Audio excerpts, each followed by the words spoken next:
Back to news గా మిగిలిన details చూద్దాం. కర్నూలులో హైకోర్టు బెంచ్ ఏర్పాటు ముఖ్యమంత్రి పరిధిలో ఉందని అతి త్వరలో వస్తుందన్నారు మంత్రి టీజీ భరత్. కర్నూలులో అడ్వకేట్స్ ఆధ్వర్యంలో జరిగిన సంక్రాంతి వేడుకల్లో ముఖ్య అతిథిగా పాల్గొన్నారు. నగరంలోని ఏ, బి, సి క్వార్టర్స్ లో హైకోర్టు బెంచ్ కలెక్టరేట్ ఏర్పాటుకు ప్రతిపాదనలు చేశామని మంత్రి తెలిపారు.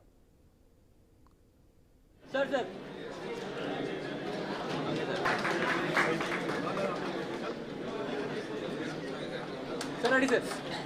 Okay sir. Ready sir. Gap ఇచ్చి మరి రిమైండ్ చేయడం, ఎందుకంటే అది వాళ్ళ స్థాయిలో ఉండేది. చంద్రబాబు గారు, లోకేష్ గారు, ఇన్ఫాక్ట్ చంద్రబాబు గారు ఆయన స్థాయిలోనే జరుగుతోంది and he's on that job. ఎప్పుడైనా మనకి గుడ్ న్యూస్ వచ్చేది గ్యారంటీ, అది 100%. మనకి 24 to 29 లోపల గ్యారంటీ ఎప్పుడో ఒకటి వస్తుంది. విత్ ఇన్ మంత్స్ ఉండొచ్చు, వీక్స్ ఉండొచ్చు, ఆర్ మ్యాక్స్ మేబీ 1 year. నేనైతే ఎలక్షన్స్ ముందు 6 months to 1 year లో